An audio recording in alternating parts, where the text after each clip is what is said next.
how do you pitch that situation to where in came Sheeran to help close the deal? I actually don't know what you're talking about, to be honest with you, but if I do recall, I remember we were with let's leave it at a player. I'll let your imagination do the rest. When you're signing players, whether in the Premier League, Championship or League One, it's a competitive process where other clubs are trying to sign the players.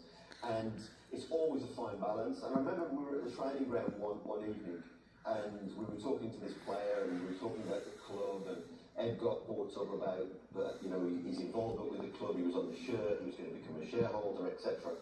And this player said, started talking about how much he loved Ed, etc.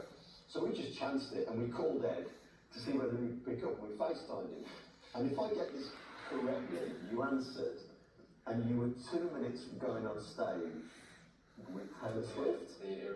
Yeah, and we were like, no, this can't be real.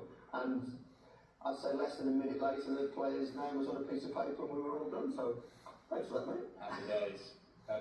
With players just on a personal level as well. Like when we got promoted last year, took them to a sports bar locally called Chinny's that I would go and watch the Ipswich games at, and being able to bring them all there and actually get to know them as people. As I said, it's like a sense of community and feeling a part of something, and like the wins you feel, the losers you feel, the joys you feel, like you're kind of really, really in it and part of it, which as a football fan is like great.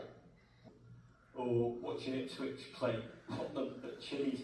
I think honestly, Ipswich games get my nerves up way more because it's like it's an unknown every single week, and this is the thing about the Prem as well. Like it doesn't matter who the team is. There's no easy game in the Prem. Like one week we might beat Chelsea, and the other week we might lose to Southampton, and it's not doom and gloom. It's just the Prem. That is how it is. Forest were in a very, very similar situation last year. If you look at Forest now, that is a trajectory that this club could have easily. I'm an Everton fan, Ed. I've been there, is all I can tell you. Yeah. One of my really, really, really good friends is Frank Lampard, and when he was Everton manager, Ipswich weren't in the Prem, so I slyly became an Everton fan for that little bit. And the difficult thing about being a football fan when your team has largely been League One and Championship is you always have Prem teams that you're like fond of, because you watch on TV and blah blah blah. You always call Ipswich, but you're fond of these Prem teams. One of my best mates on tour who is a photographer, is a massive Palace fan.